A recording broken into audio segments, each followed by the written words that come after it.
All right. Okay, you do this one take.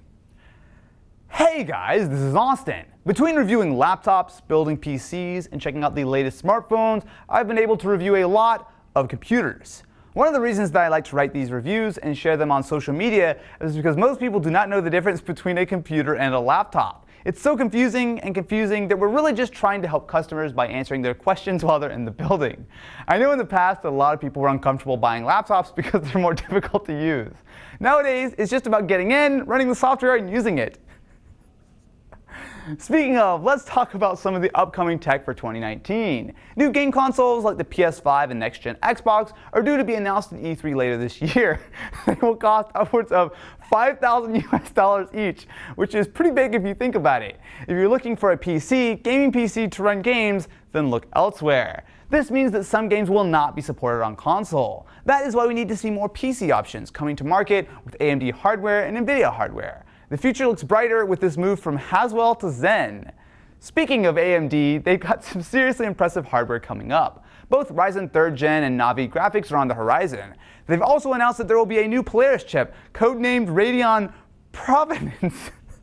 AMD will be supporting the Radeon Provenance graphics chips with the RX 580, RX 570. This will be a card that looks identical to the Polaris architecture cards they've been releasing, but runs a Polaris-based Radeon Provenance graphics chip that's been refined over the last few design cycles. Radeon Provenance, the new Vega graphics chip, promises to get better quality. It'll deliver better performance and more shader performance, but it'll also be cheaper, meaning it'll be available for $200 right now. Hard to argue with a deal like that. With the successful launch of NVIDIA's RTX graphics cards, they very much locked up the high-end GPU market, especially on the laptop side of things. But they haven't exactly kept pace with the market at large or the PC gamer side, where NVIDIA is making some inroads into. For many years now, there have been a shortage of affordable and reasonably priced good graphics processing / accelerator cards.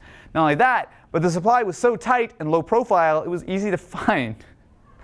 We've seen the rise and fall of the Radeon HD 6990, GeForce GTX 1070, Radeon RX 480, and some other good name cards which were then quickly overshadowed.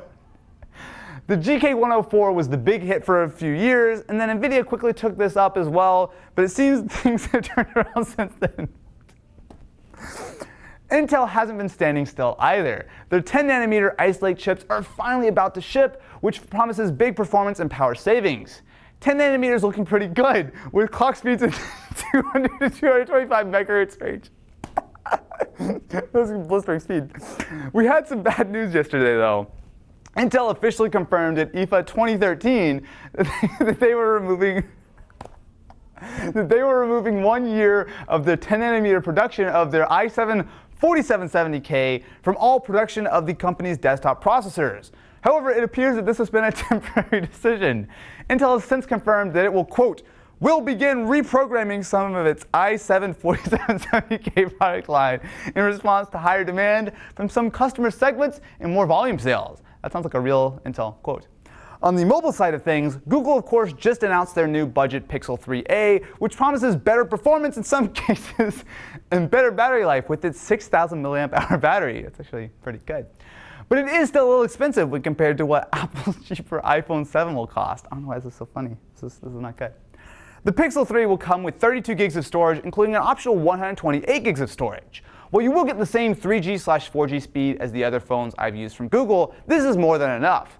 You're going to appreciate the bigger 2100 mAh battery, as well as the super durable case. I mean, I gotta say, that's a lot of news. Some really surprising stuff, honestly. So on the Apple side of things, we've got Tim Cook really stepping up the game with WWDC in a few weeks, and updates to iOS and macOS. His new app, formerly known as OS X Mountain Homebrew, Tim Cook and his homebrew, is very well done. It works well, looks cool to use, and is easy to get started. There are a few flaws, but I'd say that they're minor. First, it's not really Apple specific.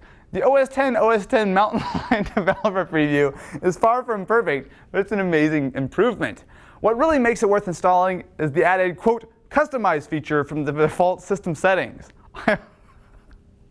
I also like that there are 2 more keyboard shortcuts available to switch macOS on and off. With our recent video talking about privacy, there's been a big shift in Google and Facebook's policy, which begs the question, where do we draw the line? Can we take a stand and say we're going to ban all ads on Google?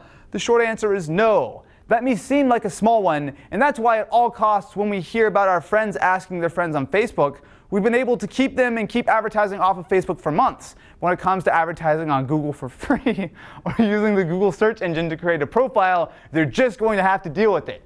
There's really no way around that. And for those of you who haven't heard yet, if anyone is worried, you might want to watch this video below to see exactly Google and Facebook's policy is about ads. I like how the AI is literally plugging our video right now. Speaking of videos, last week I traveled to Brooklyn for the YouTube Creator Summit, where they gathered executives from YouTube as well as top creators, and I learned that we're in competition in the video streaming space via The Atlantic.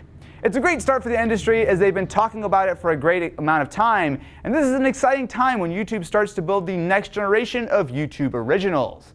That being said, the biggest news in the YouTube ecosystem came when a new generation of users started watching videos from outside of their channel via YouTube Gaming.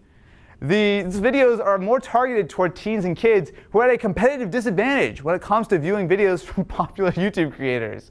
These teen and small children view YouTube videos at a much greater clip than adults and can easily skip around for hours without even having an opportunity to find their favorite videos. Imagine watching YouTube for hours and not finding your favorite video. Now hopefully you enjoyed this video that was made with a little help from the Transformer AI. Make sure to subscribe for more tutorials like this. The following is a video made with a Raspberry Pi Zero. It can also go on some places on Facebook. I'm also going to post a few tutorials to make doing my homework even easier. Subscribe here to receive links straight to your inbox. This is the dumbest thing we've ever done.